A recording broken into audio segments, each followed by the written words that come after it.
तो हेलो मेरे बच्चों, welcome back to our second video of chapter 8 class 12th। अब हम इसकी जो सेकंड वीडियो है इसमें हम बात करने वाले हैं इक्विलिब्रियम के बारे में। इक्विलिब्रियम जिसको बैलेंस या स्टेबिलिटी भी कह सकते हैं, ठीक है। तो ये होता क्या है बेसिकली, जब आपकी बॉडी एक स्टेबल पोजीशन में हो, आपकी बॉडी एक स्टेबल पोजीशन में हो, जैसे इसकी नहीं है, क्योंकि इसकी गर्दन देख रहे हो कहाँ जा रही है अपनी बॉडी से बाहर, ठीक है। जबकि आपकी बॉडी एक स्टेबल सिचुएशन में हो, पोजीशन में हो, और जो आपकी बाहर की जो फोर्सेज है या फिर जो अपोजिट फोर्सेज है ना, वो एक दूसरे को कैंसिल कर दें। जैसे कि एक पेपर है, अब मैं यहाँ पे इधर से फोर्स मारूं, इधर से फोर्स मारूं, तो ये इसको स्टेबल रखेंगे। लेकिन यहीं पे अगर ये पेपर ऐसे होता और यहाँ से एक फोर्स आती और यहाँ से एक फोर्स आती, तो ये पेपर ऐसे गिर जाता।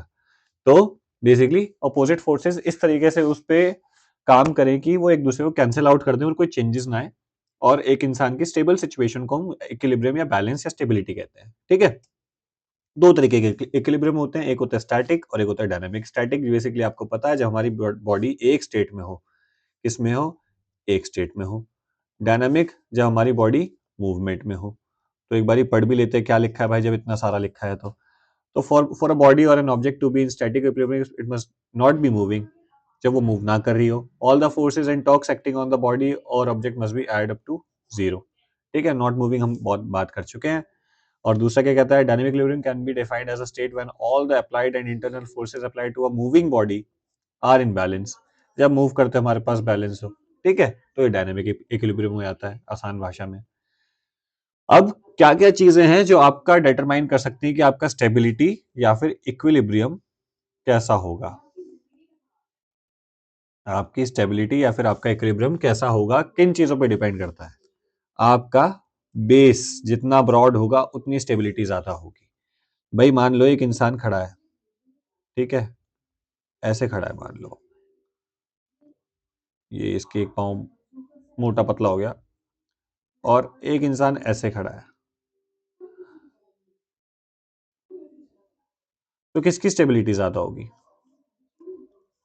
अब तुम क्या ही आंसर दोगे, मैं बताता हूँ, इसकी स्टेबिलिटी ज्यादा होगी। क्यों? क्योंकि इसका जो बेस है वो ज्यादा बड़ा है। अब ज्यादा बड़े वेट से ज्यादा वेट से बेस से क्या होता है, मैं आपको बताता हूँ कि एक ना सीओजी होता है, सेंटर ऑफ ग्रेविटी, वो हमारी बॉडी में होता है नेवल के आसपास। वो जब तक हमारे बेस के बीच में रहेगा, बेस के बीच में रहेगा मतलब इस पॉइंट के बीच में रहेगा, तब तक हम नहीं गिरेंगे, ठीक है। तो अब मान लो किसने इधर से धक्का दिया, तो इसका बेस ऑफ मतलब सेंटर ऑफ ग्रेविटी यहाँ मूव हो जाएगा, तो अभी भी इससे कम है, तो ये नहीं गिरेगा, बच जाएगा। वहीं अब देखो इसका बेस ऑफ सपोर्ट कितना कम है, अब इसको कोई यहाँ से धक्का देगा तो मान लो इधर आ गया तो गिर जाएगा। तो बेसिकली जितना हम बेस बढ़ा देंगे, जितना हमारा बेस ज्यादा होगा, उतना इजी होगा इंसान को अपनी स्टेबिलिटी बढ़ाना। अब तुम ऐसे मान लो कि एक एग्जांपल ले लो। एक मिनट, इसको मैं इरेज कर दूं।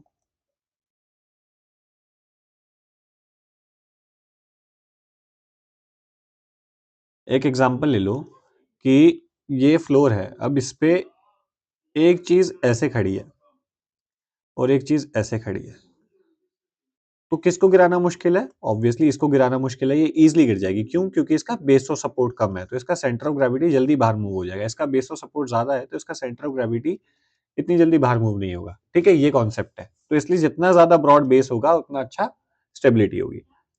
Body weight is directly proportional to the stability. भाई जिसका बॉडी वेट ज्यादा होगा उसको गिराना ज्यादा मुश्किल होगा, क्योंकि उसके लिए हमें ज्यादा फोर्स, मैक्सिमम फोर्स अप्लाई करनी पड़ेगी, ठीक है। अब जितना आपका सेंटर ऑफ ग्रेविटी नीचे होगा उतना गिराना आपको मुश्किल हो जाएगा। तीसरा पॉइंट ये कहता है कि जितना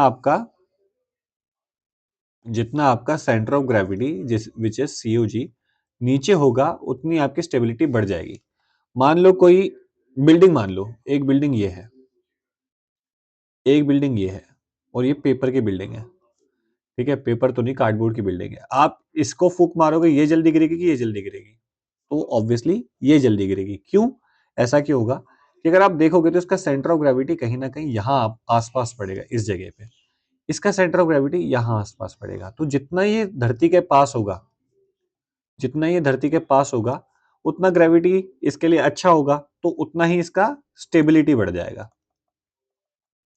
जितना ये धरती से दूर होगा उतना ही स्टेबिलिटी कम हो जाएगा, क्योंकि ग्रेविटी के साथ उसको काम करने में दिक्कत होगी। तो हम क्या करेंगे, हम ऐसे खड़े होने की जगह हम क्या करेंगे, थोड़ा सा अपनी बॉडी को नीचे करके ऐसे खड़े होंगे। इससे क्या होगा, आपका सीओजी नीचे आ जाएगा और स्टेबिलिटी ऊपर चली जाएगी। ठीक है, ये सिंपल सा कॉन्सेप्ट है। 3 पॉइंट क्लियर हुए?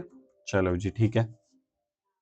अब तीसरा पॉइंट, चौथा पॉइंट ये कहता है कि जितना आप अपने सीओजी को बेस ऑफ सपोर्ट के पास ले आओगे, उतना ही आपका बैलेंस और अच्छा होगा। बेसिकली ये वही वाली बात हो गई कि आप अपना सीओजी को नीचे कर दोगे। ठीक है, कि भाई जितना आप अपना सेंटर ऑफ ग्रेविटी को बेस ऑफ सपोर्ट के पास ले आओगे, उतनी ज्यादा आपकी स्टेबिलिटी हो जाएगी। भाई देखो, मान लो ये छोटी हाइट का बंदा है। अब क्या हुआ, इसका सीओजी मान लो यहाँ है, तो मान लो इसका बैलेंस अच्छा है क्योंकि छोटी हाइट का बंदा है, तो इसका सेंटर ऑफ ग्रेविटी नीचे है।